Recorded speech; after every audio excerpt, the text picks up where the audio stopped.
I was 21. And I was 19. I was a theatre nurse and Paul was a full-time builder. It was a time when there wasn't a lot of land available, and Paul had a bright idea that we could build cute little two-storey houses on half sites. And that's kind of where it started. Our first home was in 1977. That was the first ever landmark, and we moved into it, in fact, 2.5 weeks after we were married.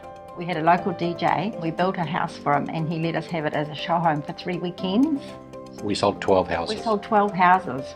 That must have been about 78, 79. We built one of the first weatherboard homes. It was what we called our Kensington design. It was a very popular design. We're still building that design now, 25, 30 years later. Then in 1980, we built our first show home in the Lifestyles Village. And in that village, we had about 4 or 5 show homes in there. It wasn't until 2002 that we seized the idea that we were going to take Landmark and put it throughout the country. It took us 4 years to kind of capture those systems before we were actually able to launch the franchise in 2006.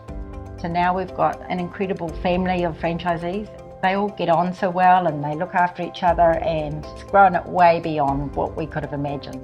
When I sort of came in 2011, the Landmark company itself was quite small back then. These last 11 years, it's tenfold to what it was. And we have a great bunch of franchisees. We all get along really good and we all have the same goals. You just can't beat the Landmark brand, the luxury, the quality. Landmarks have a distinguishing look. Our houses have always been architecturally inspired and designed. We operate as a group home builder, but from a design perspective, I think we're a definite step above a standard group home build. We're not a company that's doing the same house over and over again. It's all bespoke for the individual person. One of the things that makes Landmark different from all the other group home builders is that it's very much has a family feel. It gives you a sense of pride to be a part of the Landmark family. It's so much more than a business. It's a network of people all trying to achieve the same things throughout the country, and that makes it something that's almost unique. One of the more interesting things in the time that I've been there is watching the industry cycle through the different boom and bust times, and through the pandemic it definitely grew, and it grew fast. We're building more houses now than what we ever have done. It's a real thrill to think that we're still in business building landmarks after all this time. When you break it down into little pieces, you can see that a lot has happened in the time, but who would have thought?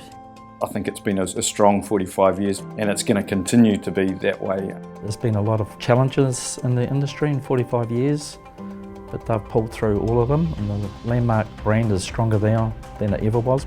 I just see it going from strength to strength. I'm proud of Landmark, I'm proud of Paul and Debbie for having set it up, and I think the future of Landmark is bright. For a business in the building industry to be going for 45 years is a huge accolade, and something that everyone that's been a part of it over that journey should be very proud of. I think we're in a good place and it's heading in the right direction. I look forward to being part of it. For me to be part of the Landmark team in the future is very exciting, because we know that we're going to be around for a long time. There are people who have known Landmark for many, many years. It's great to celebrate the milestone in the 45 years, but it's really about looking forward and what's next for Landmark. Today, Landmark is about the people that we've got, our franchisees, their teams, their building teams. I think Landmark is a good brand that'll be around a long time.